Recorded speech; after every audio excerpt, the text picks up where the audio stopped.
Sebelum kita mulai ceritanya, saya minta dukungan dari teman-teman dengan cara klik tombol subscribe channel ini. Dan jangan lupa nyalakan juga lonceng notifikasinya, agar teman-teman semua tidak ketinggalan cerita-cerita baru dari channel ini. Untuk kisah kali ini ada sebuah cerita yang ditulis oleh Kak Diuseta. Dan untuk kisah yang akan saya bawakan kali ini, yaitu kisah yang berjudul Lampor. Bagi teman-teman yang ingin membaca langsung cerita ini dan koleksi cerita-cerita lain dari Kak Diuseta, nanti silakan kunjungi saja link yang saya sertakan di kolom deskripsi. Dan seperti apa untuk kisah kali ini, langsung saja kita simak berikut ini. "Ibu, kenapa ada rame-rame di depan rumah kepala desa?" tanyaku pada ibu saat melewati rumah Pak Kepala Desa sepulang dari pasar. "Ibu kurang tahu, Narti. Katanya ada warga desa yang hilang udah beberapa hari," jawab ibu padaku. Kami berjalan melewati rumah kepala desa tanpa mencari tahu. Padahal aku benar-benar penasaran dengan apa yang terjadi. Sesampainya di rumah, terlihat bapak juga baru sampai dari menjual hasil kebun di kota sebelah. "Bapak udah sampai? Capek ya? Mau Narti bikinin minum apa?" tawarku pada bapak. "Iya, bikinin kopi hitam saja. Ini ada oleh-oleh buat kamu," jawab bapak sambil memberikan sebuah kantong kresek dari tangannya. Aku segera masuk ke dalam rumah dan membuat kopi hitam untuk bapak. Dari dapur terdengar suara perbincangan antara bapak dan ibu. "Bu, benar Pak Supri hilang?" tanya bapak kepada ibu yang sedang membereskan belanjaannya. "Cerita dari warga begitu, Pak. Bapak kan temennya. Beneran gak tahu, Pak, dia kemana?" jawab ibu dengan berbalik bertanya. "Terakhir ketemu bapak sekitar 3 hari yang lalu. Habis itu bapak udah gak dengar kabarnya lagi," cerita bapak. Aku mengantarkan segelas kopi hitam kepada bapak dan ikut dalam perbincangan mereka. Hari mulai malam. Hari ini aku berjanji untuk mengantarkan baju jahitan ibu ke rumah temannya di ujung desa. Tidak seperti biasa, jalanan di sekitar desa sudah sepi. Padahal azan maghrib baru saja berlalu. Hembusan angin dingin yang cukup besar meniup belakang leherku. Rasa menggigil yang tidak biasa kurasakan di seluruh tubuhku. Pantas saja warga mengurung diri di rumah, mungkin karena anginnya sedang besar. Aku meneruskan perjalananku hingga sampai ke rumah salah satu pelanggan ibuku. Rumahnya terlihat sepi. Namun aku tetap berjalan melewati halaman rumahnya dan mulai mengetuk pintu rumahnya. Namun tidak ada yang merespon. Dari jendela terlihat ada aktivitas di dalam rumah. Namun mengapa mereka tidak membukakan pintu? Aku mengetuk lagi lebih keras, namun kali ini dengan teriakan. "Permisi ibu, Narti mau nganter jahitan." Kali ini tidak menunggu lama, teman ibuku itu membukakan pintu. "Ya ampun Narti, kenapa nggak besok aja?" sambutnya dengan muka yang terlihat agak pucat. "Iya nggak apa-apa bu, besok kan Narti sibuk bantuin bapak lagi," jawabku. "Aduh, jangan keluar malam-malam dulu ya Dek Narti. Tadi Pak Kades ngomong, semalam ada warga yang melihat keranda terbang di sekitar desa," ceritanya kepadaku. Mataku mengerut, sedikit tidak percaya dengan yang kudengar. "Keranda terbang bu, serem banget. Kok nggak ada yang ngasih tahu?" ucapku yang mulai sadar penyebab sepinya desa malam ini. "Tadi di rumah Pak Kades pada cerita, makanya ibu nggak berani buka pintu tadi. Mungkin kalau nanti memang terbukti ada, Pak Kades baru ngumumin ke warga," lanjutnya. "Ya udah bu, Narti pamit dulu sebelum tambah malam," pamitku pada ibu itu. "Ya sudah, hati-hati." Cerita dari teman ibu cukup membuatku merinding. Hembusan angin dingin yang kurasakan tadi semakin membuatku tidak nyaman. Aku berjalan dengan sedikit lebih cepat menuju rumah. Namun sebelum mencapai persimpangan, samar-samar terlihat bayangan hitam bergerak dari arah jalan itu. Seharusnya bayangan manusia tidak akan sebesar itu. Selangkah demi selangkah aku tetap mendekat ke persimpangan, karena memang itu jalan tercepat menuju ke rumahku. Bayangan itu terlihat bergoyang-goyang seperti gerakan pohon besar yang tertiup angin. Aku mencoba mengintip dan mencari tahu sumber dari bayangan itu. Namun yang kutemukan sungguh mengerikan. Jalanku pulang dihadang oleh sosok makhluk besar dengan rambut panjang yang acak-acakan. Wajahnya yang menyerupai nenek-nenek berumur ratusan tahun dengan payudara yang menggelambir. Kakiku lemas, tubuhku terjatuh, seluruh tubuhku merinding melihat makhluk itu. Itu Wewe Gombel. Aku tahu ciri-ciri makhluk itu. Melihat sebuah pergerakan, makhluk itu menoleh dan mulai menyadari keberadaanku. Perlahan setan itu melangkah dan berjalan ke arahku. Air mata dan keringat menetes di seluruh tubuhku. Namun, aku harus segera meninggalkan tempat ini. Aku memaksakan kakiku untuk berdiri dan berlari secepat mungkin ke rumah warga terdekat. Tolong, tolong, teriakku sambil mengetuk pintu. Namun tidak ada yang membukakan. Ku coba mengetuk sekali lagi sekeras mungkin, dan hasilnya sama saja. Bayangan makhluk itu semakin mendekat. Aku memutuskan untuk berlari memutar ke arah rumahku. Sepanjang jalan, angin berembus kencang. Namun aku berlari dan terus berlari tanpa menoleh ke belakang. Sesampainya di rumah, aku membuka pintu dengan tergesa-gesa hingga terduduk di lantai dengan wajah pucatku. Ibu yang melihatku langsung menghampiriku. Ya ampun Narti, kamu kenapa? Tanya ibu sambil melap keringat yang bercucuran di wajahku. Itu Bu, Narti ngelihat Wewe Gombel. Aku menjawab ibu dengan wajah yang terengah-engah. Ibu membuka pintu dan mengecek kondisi di luar. Gak ada apa-apa Narti, yang benar kamu? Tanya ibu dengan tidak percaya. Aku tidak menjawab, hanya mencoba mengatur nafasku untuk kembali pulih. Ya udah, ibu ambilin minumnya. Habis itu, mandi lagi sana, biar gak ada yang nempel. Perintah ibu padaku. Aku meminum secangkir teh hangat dan segera mandi sesuai perintah ibu. Di kamar, aku teringat sebuah kantong kresek hitam yang berisi oleh-oleh dari bapak.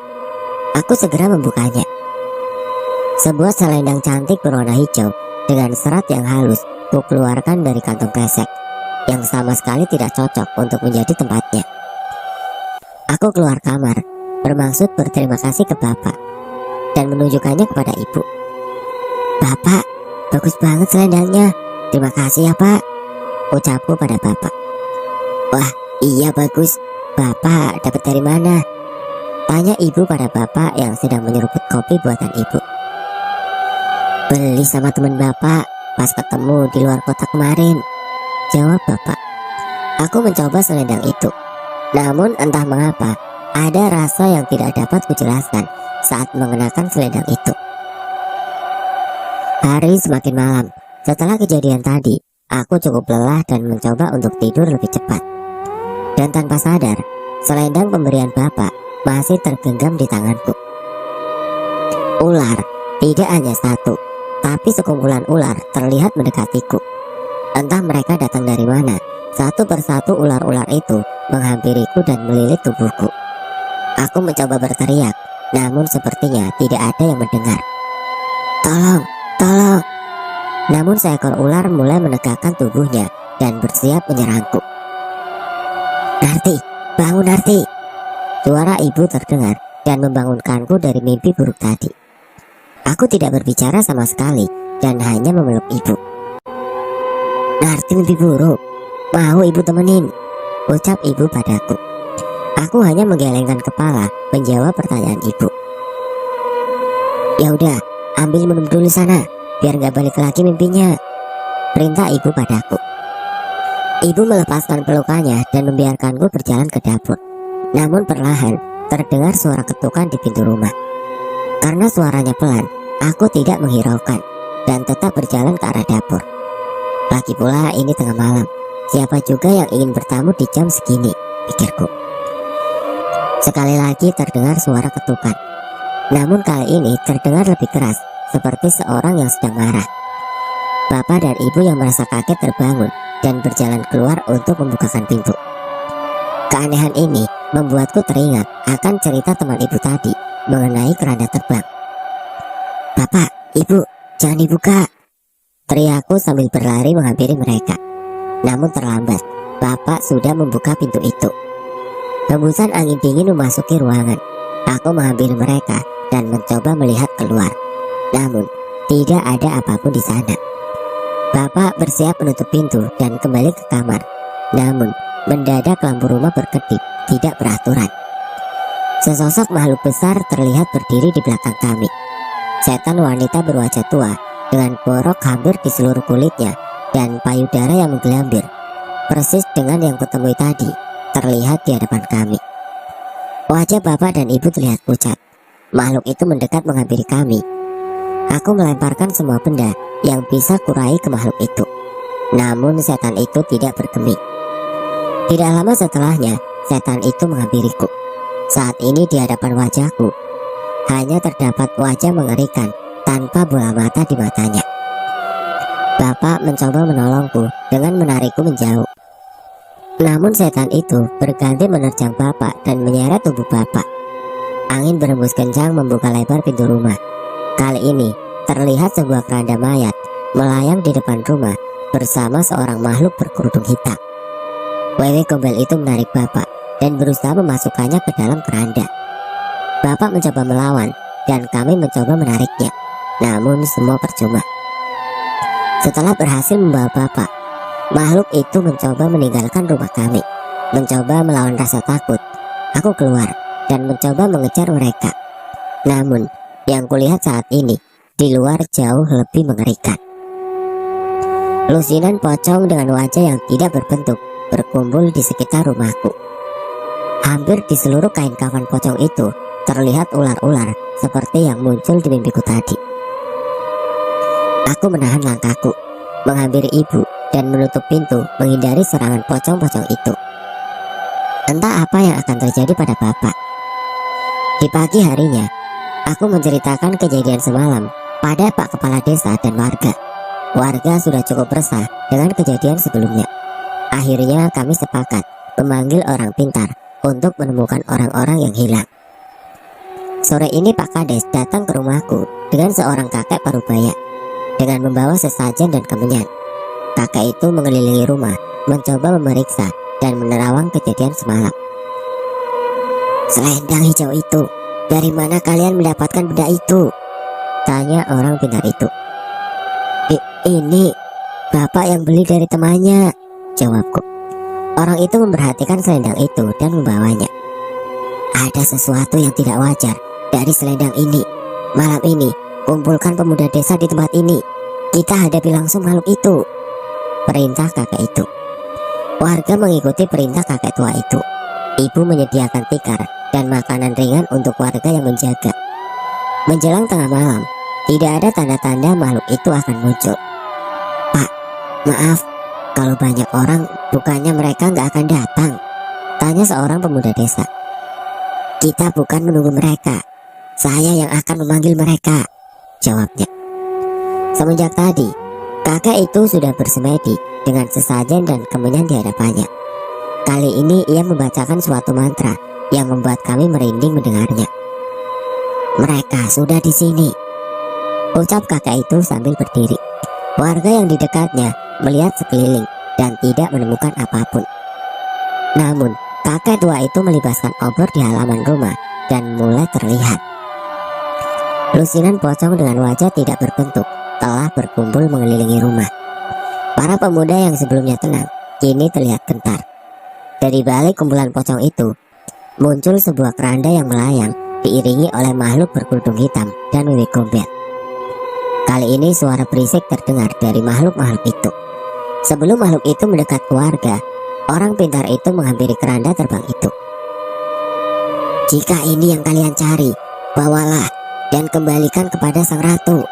Setelahnya, kembalikan mereka yang kalian bawa," ucap kakek itu. Kali ini makhluk berkerudung hitam yang mendekat. Makhluk itu mengambil selendang pemberian bapak.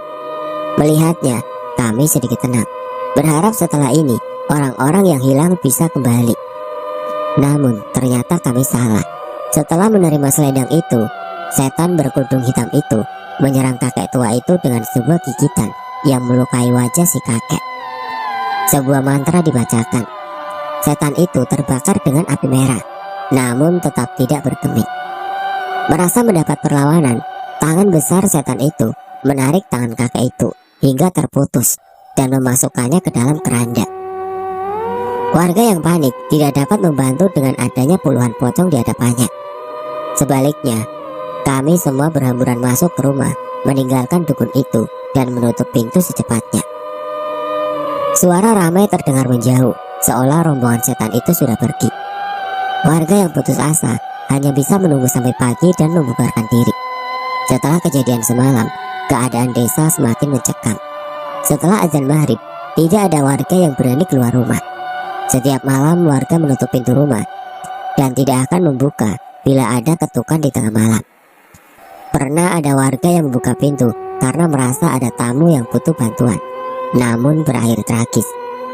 Orang itu meninggal dengan penyakit yang tidak diketahui penyebabnya. Suatu ketika, seorang ustadz kenalan seorang warga sedang mampir ke desa. Ustadz muda itu merasakan ada hal yang aneh di desa ini. Dengan sedikit paksaan, warga menceritakan dengan jujur saat memanggil orang pintar untuk mengusir setan yang meneror desa ini. Akhirnya, ia memanggil teman-teman pesantrennya dan mengadakan pengajian tiap malam. Awalnya warga takut untuk mengikuti, namun melihat semua warga yang ikut pengajian ternyata aman dari serangan makhluk itu. Akhirnya seluruh warga ikut bergabung. Di hari ketiga, bapak ditemukan muncul dari pepohonan di pinggir desa dengan kondisi linglung dan tidak ingat dengan dirinya. Pak Ustadz berpesan agar kami rajin membacakan ayat-ayat suci untuk bapak untuk menghilangkan pengaruh setan-setan itu dari bapak. Hingga sekarang, warga lain dan orang pintar yang hilang tidak pernah ditemukan. Namun suasana desa tidak lagi mencekam. Warga sudah berani beraktivitas seperti biasa. Jangan pernah bernegosiasi dengan roh jahat. Kuatkan iman kalian. Manusia adalah makhluk yang paling mulia. Tidak sepatutnya kita merendahkan diri di hadapan makhluk-makhluk itu. Pesan dari Pak Ustadz menyadarkan kesalahan kami dengan mengundang dukun yang akhirnya semakin berakibat buruk pada desa kami. Saat berniat meninggalkan desa, sang Ustadz memerintahkan warga untuk meneruskan pengajian di desa agar tidak ada niat-niat jahat dari setan-setan tersebut untuk menyerang desa kami lagi.